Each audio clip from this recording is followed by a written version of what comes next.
ಪರಪ್ಪನ ಅಗ್ರಹಾರ ಜೈಲಿನಲ್ಲಿರುವ ದರ್ಶನ್ ತಮಗೆ ಕೆಲವು ಮೂಲ ಸೌಕರ್ಯಗಳು ಬೇಕು ಎಂದು ನ್ಯಾಯಾಲಯಕ್ಕೆ ಮನವಿ ಮಾಡಿದ್ದಾರೆ. ಈ ಕುರಿತಂತೆ ನ್ಯಾಯಾಲಯದಲ್ಲಿ ದರ್ಶನ್ ಪರ ವಕೀಲರು ಅರ್ಜಿ ಸಲ್ಲಿಸಿದ್ರು.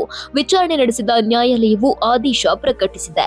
ಹರಿದ ಚಾದರ ನೀಡಿ ಜೈಲು ಅಧಿಕಾರಿಗಳಿಗೆ ಕೋರ್ಟ್ ಚೀಮಾರಿ ಹಾಕಿದೆ ಎಂದು ವಕೀಲ ಸುನಿಲ್ ಹೇಳಿದ್ದಾರೆ. ದರ್ಶನ್ ಹಾಗೂ ಉಳಿದ ಆರೋಪಿಗಳಿಗೆ ಮೂಲ ಸೌಕರ್ಯಗಳನ್ನು ನೀಡಬೇಕು ಎಂದು ಮಾನ್ಯ ನ್ಯಾಯಾಲಯ ಆದೇಶಿಸಿತ್ತು.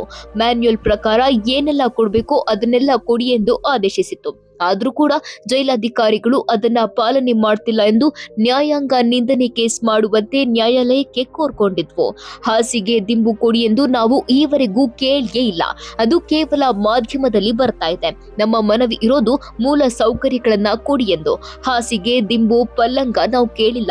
ಬೇರೆ ಆರೋಪಿಗಳಿಗೆ ಏನೆಲ್ಲ ಕೊಡ್ತಿರೋ ಅದನ್ನ ಇವರಿಗೂ ಕೊಡಿ ಎಂದು ಮನವಿ ಮಾಡಿದ್ವು. ಆದ್ರೆ ಅದರ ಪರವಾಗಿ ಆದೇಶ ಆಗಿದೆ. ಕೊಡೋದಾಗಿ ಜೈಲಾಧಿಕಾರಿಗಳು ಒಪ್ಪಿಕೊಂಡಿದ್ದಾರೆ ಎಂದಿದ್ದಾರೆ ದರ್ಶನ್ ಪರ ವಕೀಲ ಸುನಿಲ್.